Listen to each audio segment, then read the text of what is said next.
back to the channel, everyone. And we are here today to talk about the Orlando Magic, something that I am very excited about. I understand we have the NBA Finals almost being done, but I am already ready for all the off-season content. Are you? I'm ready. I'm personally ready. I'm a little bit tired of talking about football. I want to talk about basketball. That's the sport that I play the most. That's one of my favorite sports of all time. I want to talk about basketball right now. But real quick, for all my football fans, if you clicked on the video, real shout out real quick. I will be talking about football though in about 2 hours. I don't know if this video will be out in time for the live show, but Player's Choice, they have a subsection. They have a little subsection. Usually it's about basketball, but right now they have a little subsection called Player's Choice Gridiron where they talk about football. And basically I'll be giving out my takes about the top 10 quarterbacks of all time and current rankings. So go check it out. Go check the recorded version. Go check out the live version if this video is out in time. It's a long show.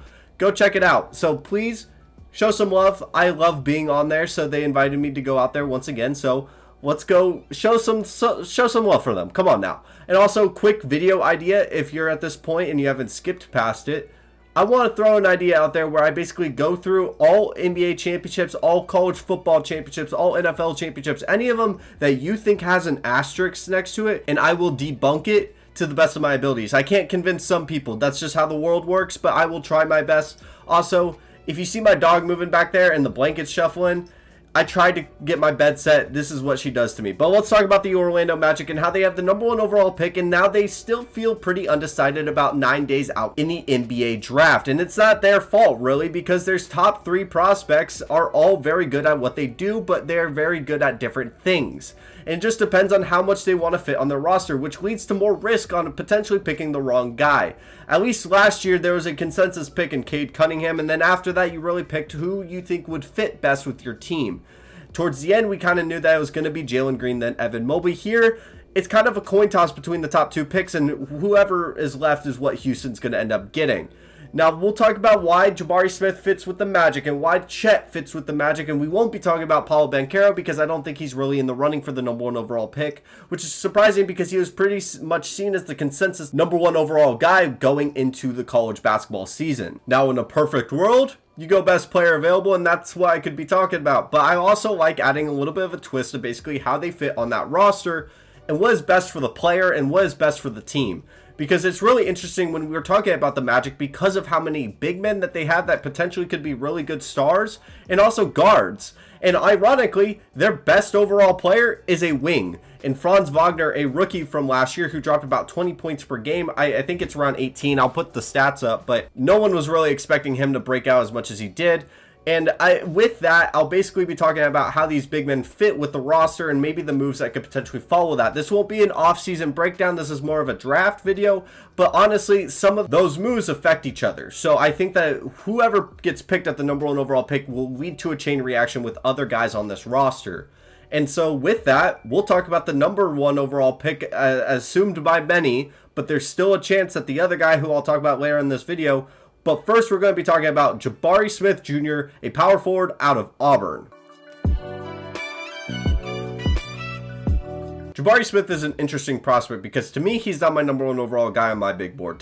To be honest, I think that might be a hot take to some people, but personally, I just think there's better prospects on the board. It seems to be that the Magic really like what Jabari brings to the table, and I'll tell you what he does. He is a great shooter. That is the truth of it. I mean, we're talking about a 6'10" power forward. I'll put his measurables on the screen, but the thing that hinders me on the offensive side of the ball with Jabari Smith is mainly because I do believe he relied a little bit too much in college about shooting over guys, being able to use that length to the best of his ability, which I understand sounds like a positive, but in the NBA terms, that's not a shot that you always want to get when it comes to a possession.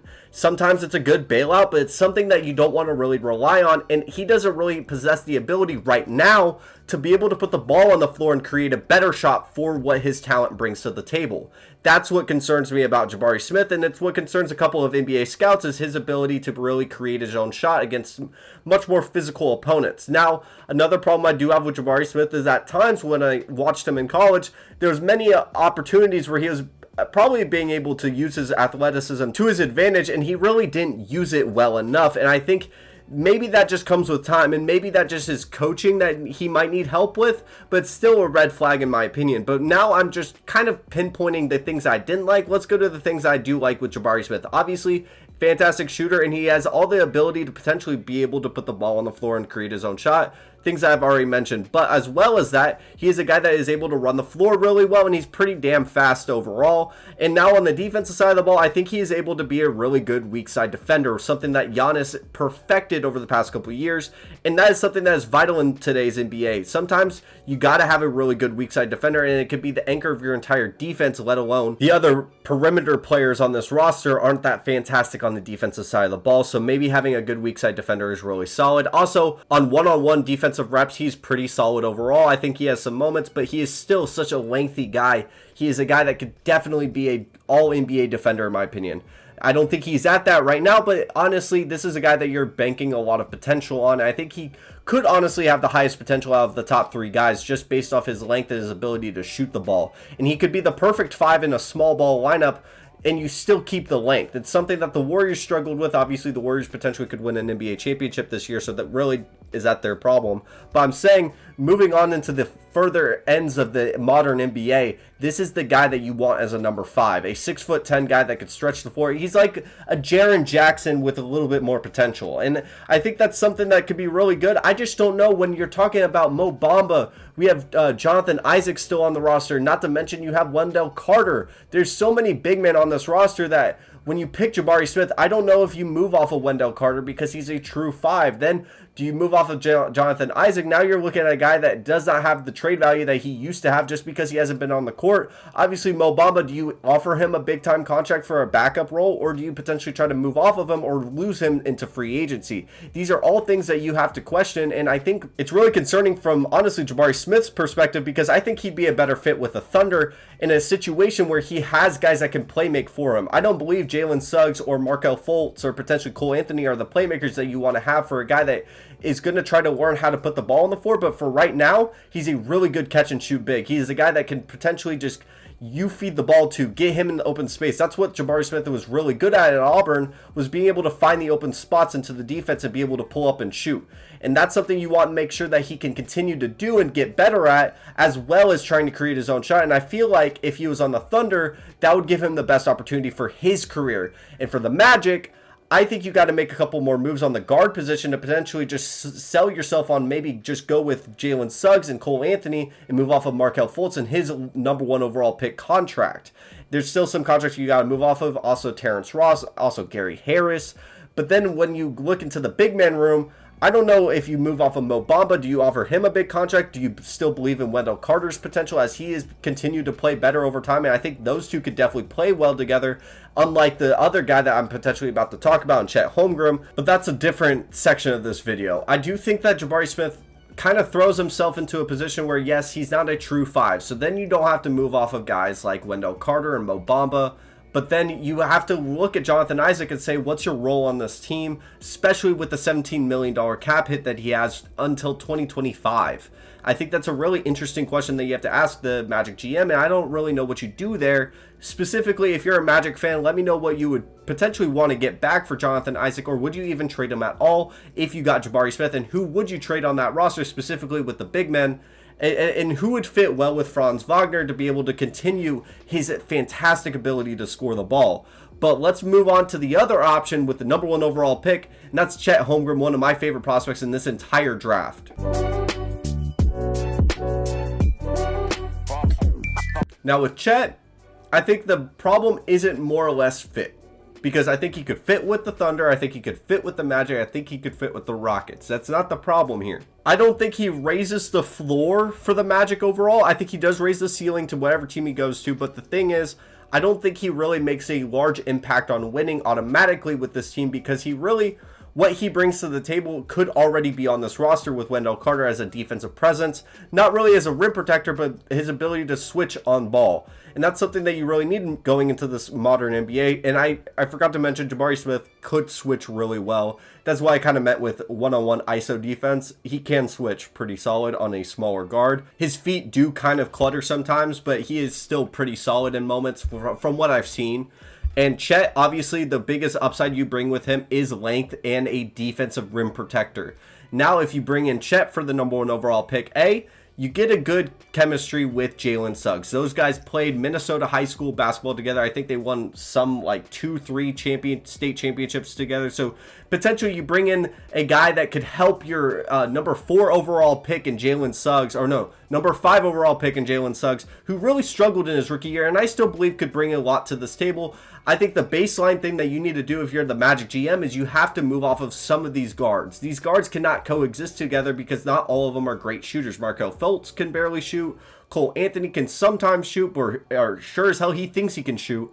And obviously, you just invested the 5 overall pick in Jalen Suggs. I don't think he could be a 2 guard in this league. I think he is better fit as a number 1 facilitator. And I think that gives him the best opportunity to succeed down the line, especially with Franz Wagner, a really good shooter. And I think Chet does not raise the ceiling a ton, but he definitely makes things interesting, as now you have a little bit more freedom with who you move off of. I think Mo Bamba is a guy that you can move off of. I don't know if they play well together. Obviously, Chet is a shooter. He is able to shoot the 3, so he's not really a liability on the 5 position. And he's honestly, I think, a more perfect modern number 5 than Jabari Smith. It depends on what you're asking out of that number 5, especially with the small ball lineup. But his ability to shoot the 3 is huge, and I think he's an interesting fit. It's just so hard to project Chet because of his size, his thin frame. If I'm going to talk about negatives with Jabari Smith, I have to talk about the negatives with Chet Holmgren, no matter how much I feel that he is the best player in this draft. Chet is very obviously more frail, and that is more prone to injury, something that the Magic are very much used to. The Magic have dealt with injuries throughout the entire past 5 years. And I do think Chet has a better opportunity to potentially have more playmaking ability than Jabari, but I don't know if that's what the Magic really need right now out of their number 5. I think it's really confusing trying to project these top 2 guys because we don't really know what they're going to do next with these other players, and I wouldn't really know what to do either if I were the GM, because there's a lot of young guys. Even RJ Hampton's on this roster, and I still think he has a lot of potential as a backup too coming into this league. And I think that you have to figure out who you're going to prioritize into the starting 5.